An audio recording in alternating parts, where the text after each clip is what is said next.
வக்ஃப் சட்டத்திருத்த மசோதாவை கண்டித்து சென்னை பட்டினப்பாக்கத்தில் நடைபெற்ற போராட்டத்தின் போது காவலர்கள் கைது செய்ய முயன்றதால் சிலர் தப்பி ஓடினர். அந்த காட்சிகளை தற்போது பார்க்கலாம்.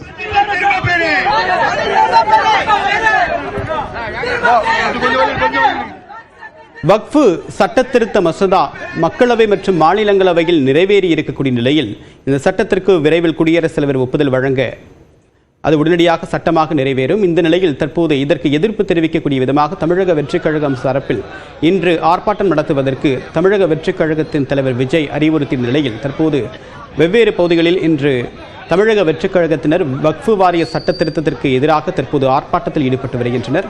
சென்னை நீலாங்கரையில் அந்த கட்சியுடைய பொதுச் செயலாளர் ஆனந்த் இந்த ஆர்ப்பாட்டத்தில் பங்கேற்ற நிலையில் தற்போது பட்டினப்பாக்கத்திலும் இந்த ஆர்ப்பாட்டம் நடைபெற்று வருகிறது.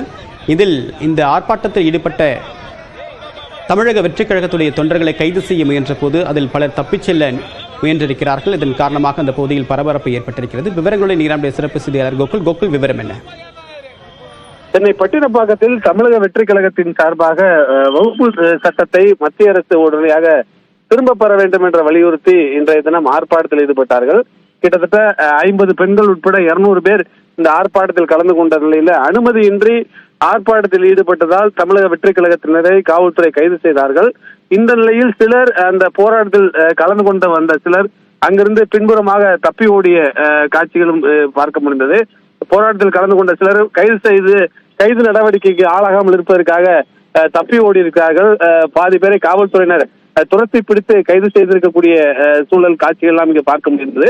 ஏறக்குறைய 200 பேரை பட்டினப்பாக்கம் பகுதியில அனுமதியின்றி போராட்டம் நடத்தியதாக பட்டினப்பாக்கம் போலீசார் கைது செய்து இங்க இருக்கக்கூடிய திருமண மண்டபத்தில் அடைத்து வைத்திருக்கிறார்கள். விரிவான தகவலுக்கு நன்றி கோகுல்.